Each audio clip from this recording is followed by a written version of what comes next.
네, 안녕하세요. 이 채널을 운영하고 있는 운영자입니다. 제가 영상을 자주 만들어야 되는데 그러지 못해서 정말 죄송합니다. 전에 다녔던 회사가 이제 직원분이 한 번 나가가지고 그분 대신해서 프리랜서로 일을 하는 바람에 제가 시간적 여유가 많이 없었습니다. 인구 감축에 대한 이야기를 좀 하려고 책을 읽다 보니까 시간적으로 여유가 많이 없더라고요. 그래가지고 더 늦어지면 안 되겠다라고 생각이 들어서 사이버 어택에 대해서 이야기를 해드리려고 합니다. 이 사이버 어택에 대해서 많은 사람들이 한 번쯤은 들어보셨을 겁니다. WEF에서 이야기를 많이 했었죠. 이 부분에 대해서 이야기해드릴 텐데, 사이버 어택에 대해서 사람들이 보통 이런 얘기를 합니다. 내전을 일으키기 위해서, 그리고 갈등을 일으키기 위해서, 그리고 전쟁을 일으키기 위해서 라고 이야기를 하는데, 이것도 맞지만 가장 중요한 것들이 있어요. 그 부분에 대해서 먼저 말씀드릴 건데요. 사이버 어택이라는 게 인신제사랑 똑같은 형태로 진행이 되는 겁니다. 제가 과거에 치가 떨린다 이런 영상을 올렸습니다. 이 영상에서 연극이랑 영화, 이거는 하나의 인신제사 형태를 빌려온 거다 라고 이야기를 해드렸어요. 이 사이버 어택도 똑같은 겁니다. 연극,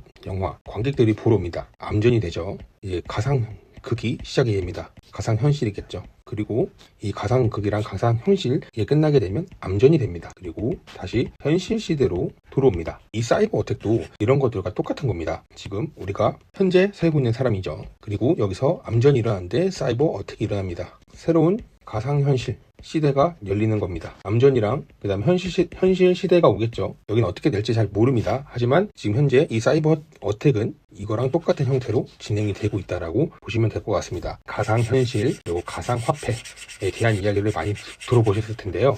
이제 이 사이버 어택이 일어나게 되면 새로운 시대가 일단 생겨냅니다. 아까 제가 가상이라 얘기했잖아요. 연극이랑 영화, 가상현실에 들어가는 거다. 똑같습니다. 새로운 시대도 가상현실 그리고 가상화폐가 있어야 되겠죠. 가상화폐가 지금 이게 암호화폐가 된 겁니다. 새로운 시대가 열리고 이들이 말하는 NWO가 되는 겁니다. 그리고 이 NWO에서 쓸 수 있는 이제 가상현실이 있어야 되고 가상화폐가 있어야 됩니다. 그래서 이 가상현실이라 하게 되면 메타버스, XR, 그리고 VR, 그리고 AR 뭐 이런 식으로 여러 가지가 있겠죠. 제가 이 사이버 어택이 언제 일어날까에 대한 이야기를 좀 해드리려고 하는데요. 정확하게 언제쯤 일어날 거다라고 이야기해드리기는 어렵습니다. 다만 제가 공부를 해보니까 이때쯤 일어날 수 있는 가능성이 굉장히 높다라고 저는 생각을 하고 있는데요. 가상현실 이게 기술력이 받쳐져야 됩니다. 메타 그리고 애플에서 이 VR 그리고 XR이었나 AI였나 이런 기술을 가진 이제 안경 같은 것들을 만들고 있어요. 이게 지금 가격이 너무 비쌉니다. 그래서 이거를 가격을 낮추면서 보편화를 시켜야 됩니다. 그러면 많은 사람들이 가상현실에 들어갈 수 있는 여건이 되기 때문에 가능한 겁니다. 이게 보편화가 될 경우 많은 사람들이 사용하고 많은 사람들이 소통할 수 있는 기구가 될 경우에 그 시점에 일어나지 않을까라고 저는 생각을 하고 있고요. 그게 아니라면 메타버스 이게 활용이 돼야 됩니다. 메타버스라고 하게 되면 많은 곳에서 진행했어요. 로블록스 그리고 네이버 그 다음에 카카오도 했을 거예요 아마 제가 알기로는. 근데 이런 것들이 진행이 돼야 되는데 일단은 많은 돈이 필요하게 되고 그리고 많은 나라에서 진행을 해야 돼요. 왜냐? 단일화 시켜야 되기 때문에. 근데 압도적으로 이 메타버스에 관련된 어떤 기업들이 나오지 않고 있고 플랫폼이 나오지 않고 있습니다. 그래서 메타버스가 엄청 성행할 수 있는 하나의 기업이 나올 경우 이때 사이버 어택이 일어날 가능성이 있다. 저는 생각을 하고 있습니다. 사이버 어택이 일어나서 암전이 일어나고 그리고 가상현실로 바로 들어갈 수 있기 때문에 이게 무조건적으로 보편화가 돼야 된다라고 저는 생각을 하고 있습니다. 그게 아니라면 차츰 물들어가는 방법이 있습니다. 그 방법이 뭐냐? 가상화폐입니다. 이게 암호화폐죠. 이게 많은 사람들에게 보급이 돼야 됩니다. 그래야지만 가능성이 있다고 봅니다. 제가 사이버 어택을 이야기했을 때 그런 얘기를 해드렸어요. 이게 부가 평등하게 된다. 기존 시스템이 무너지고 그러니까 기존 시스템이라 하게 되면 전통 금융을 말하는 겁니다. 부동산 이런 것들이 무너져야지만 이게 각광을 받을 수가 있습니다. 그러려면 이 가상화폐, 암호화폐가 많은 사람들이 사용하게끔 됐을 때 그때 일어날 가능성이 굉장히 높습니다. 기존 부가 사라지냐 그리고 부동산이 사라지냐 이런 이야기를 진짜 많이 합니다. 근데 이거는 어쩔 수가 없습니다. 사라져야 됩니다. 기존 부라고 하게 되면 전통금융 은행입니다. 이게 무너져야 돼요. 왜 무너져야 되냐? 여러분들이 물병자리에 대해서 공부를 하시면 이게 쉽게 이해가 됩니다.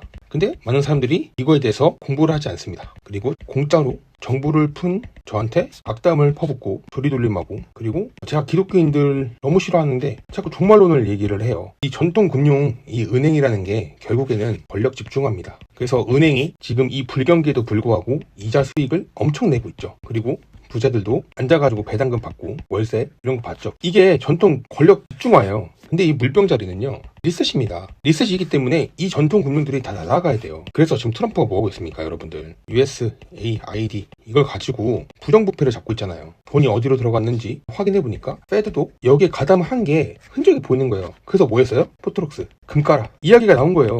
이 연준이라는 이 페드가 이 포트록스 금 가지고 자산을 대비해 돈을 푸는 곳이거든요. 근데 이거를 건드렸잖아요. 그리고 연준 없애겠다. 재무부 그리고 국세청 나가리 시키겠다. 그리고 참고로 제가 기사를 보여드리지 않는 이유가 뭐냐면 제가 노딱을 받았던 영상들이 굉장히 많습니다. 그래서 어떤 구독자님께서 자료 인용이나 기사 같은 것들을 많이 내보내면 노딱을 붙을 확률이 굉장히 높다고 합니다. 그래서 이 부분은 여러분들이 직접 찾아보시면 나와 있는 내용입니다. 여러분들이 확인해 보시면 될 것 같아요. 그래서 JP모건 그 CEO가 자기 주식을 엄청나게 매각했어요. 그게 왜 그렇겠어요? 이 전통금융이 무너질 걸 아니까 파는 겁니다. 자, 그리고 부동산도 제가 말씀드렸던 이유가 부동산은요, 이제 개인이 계약서를 갖고 있을 겁니다. 그쵸? 땅을 샀다, 뭐 했다. 제가 만약 계약서나 이런 것들을 뭐 잊어버렸거나 뭐 재발급 같은 것들을 안 받았어요. 그러면 이게 어떻게 되냐? 사이버 어택이 오게 되면 이게 전산화가 돼 있거든요. 사라지게 되면 증명할 방법이 없습니다. 이거 제가 그때 올려드렸는데 제 지인이 부동산에서 일을 해요. 이 부동산 관련된 국가 기관이 해킹을 당했어요. 최근에 이것을 날려버리게 되면 이 부동산 갖고 있는 거 개인 계약서 이런 것들 증명할 수가 없으면 그냥 다 나가리가 되는 거예요. 재산이 없어지게 되는 겁니다. 미국에 이름이 기억이 안 나는데 드라마 하나가 있습니다. 이게 사이버 어택을 다루는 드라마입니다. 근데 여기서 무슨 일이 일어나냐, 대기업 하나를 날립니다. 데이터 센터를. 그랬더니 국가 전산이 마비가 되고 여기에 있던 것들이 전부 다 날아가서 부동산 가진 사람들, 계약서가 없는 사람들, 그리고 계약서를 갱신을 좀 늦게 했던 사람들, 최근에 하지 않았던 사람들 같은 경우는 이게 자산으로 인정이 안 됩니다.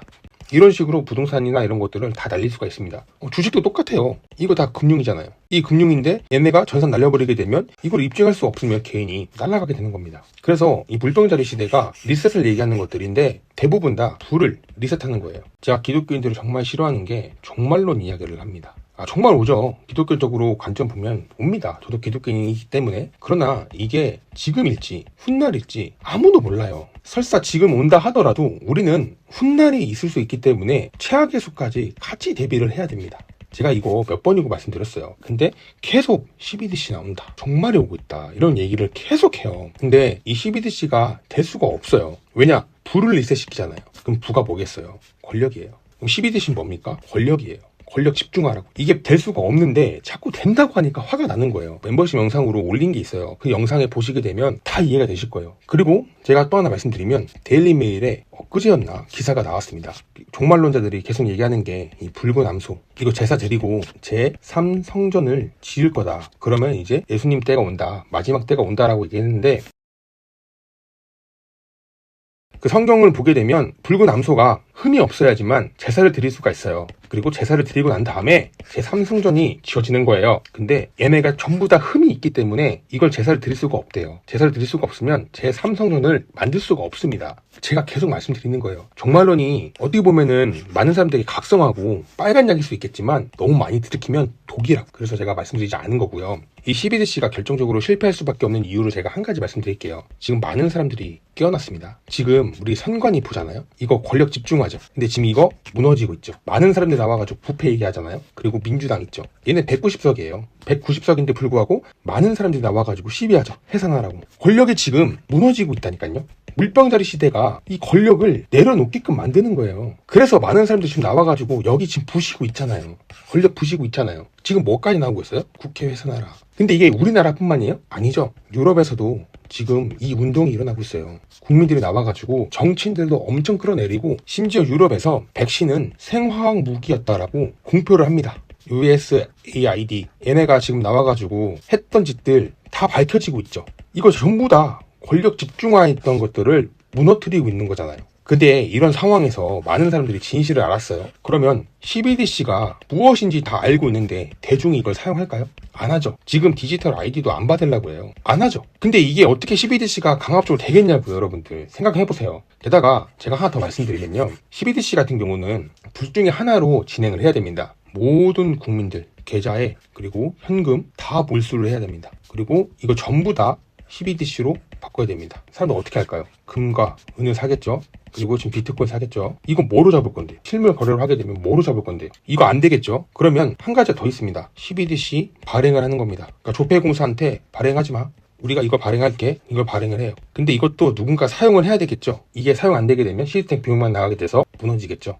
진짜 만약에 또 다른 예로 조폐공사도 발행을 하고 우리도 발행할게. CBDC. 이렇게 하게 되면 어떻게 될까요? 인플레 옵니다. 지금 화폐 가치가 계속 하락하고 있죠. 이거 발행하고 여기서 조폐공사에서 새로운 돈 발행하면 그러면 사람들이 금과 은과 비트코인 사겠죠. 이거 되겠습니까? CBDC? 절대 안 된다고요, 여러분들. 제가 계속 말씀드리잖아요. 모든 성경에 있는 말씀들을 금융세력들이 인위적으로 다 만들 수 있다. 왜냐? 이거 공포거든요. 그리고 이것들을 무기력하게 만듭니다, 사람들을. 그리고 한 다음에 무소유를 하게끔 만들어요. 그리고 한 다음에 사유재산 없애요. 그럼 어떻게 돼요? 통제가 되는 거예요. 우리는 뭐가 됐든 간에 최선을 다해서 행복하게 살면서 우리가 해야 될 것들을 대비해야 된다라고 말씀드리는 거예요. 정말 좀 짜증나는 게 자꾸 막 저보고 회계기도 해라 부터 시작해서 CBDC 사용된다, 통제 수단이 온다, 뭐 이런 얘기를 하는데 이렇게 깨어났는데 어떻게 오냐고. 전 세계가 다 일어났는데. 다시 돌아가서 이걸 해야 되는 이유가 있습니다. 연준, 월드뱅크, 기존 은행들, 증권사들, 얘네 전부 다 권력 집중합니다. 그리고 얘네